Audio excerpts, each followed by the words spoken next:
Paso por acá un ratito para contarte qué vas a sentir luego de Método Day. El 90% de los consultantes sienten paz, tranquilidad, un peso de encima que se han quitado. Y bueno, a mí me ha pasado eso también, pero al toque que hice mi autosesión.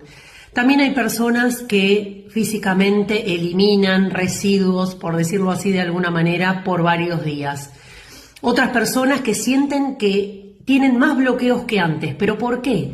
Porque sienten y piensan que lo que no les salió como ellos querían es algo malo, algo negativo.